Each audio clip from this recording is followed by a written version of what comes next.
Hi, this is Alan Dow, physician at VCU Health, here with Mike Rao, president of VCU and VCU Health System. Hi, Dr. Rao. Hi. What can you tell us about coming back to the hospital now that we're sort of kind of in this new normal where we've sort of gotten coronavirus under control and we're thinking about getting back to normal in the hospital?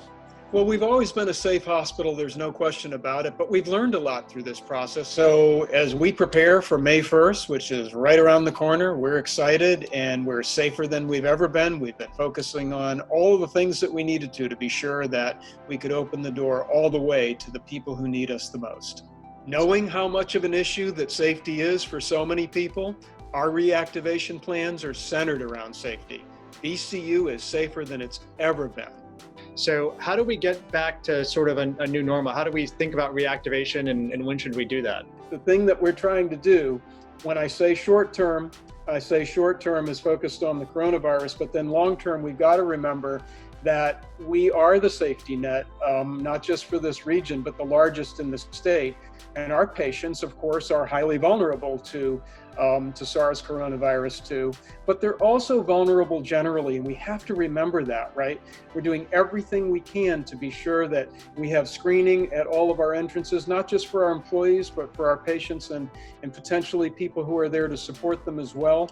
We've got to remember that the risk for people with, cardiovascular disease, cancer, diabetes, generally, depending on their condition, stage, age, it's going to be higher than it will be for getting coronavirus. So we can't just, forget that part of our mission.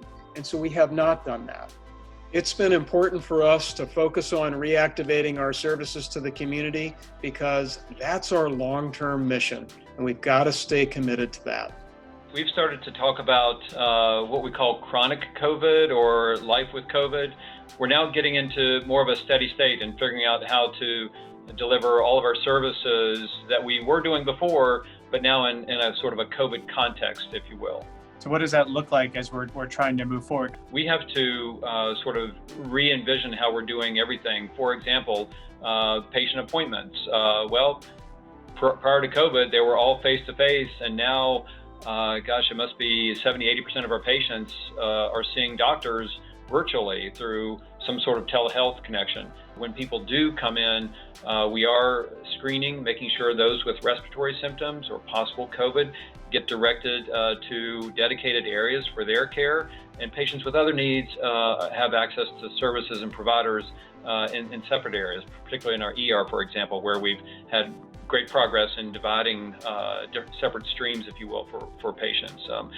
Soon, we will begin testing everybody admitted to the hospital, regardless of cause, for coronavirus. And that way, these asymptomatic carriers, we can identify them early on because sometimes the patients have the virus for days before the symptoms develop. So we'll be able to also cohort those patients in an appropriate and safe way to keep everyone, including our team members, safe and not having to worry about, am I going to catch it while I'm there? I'm wondering about the person who's put off something. Maybe it's a colonoscopy or a knee replacement or a gallbladder removal. What should they be thinking about in terms of timeline? Is this the kind of thing that maybe soon we'll be getting back to doing those kinds of things, or are they still looking at waiting several months?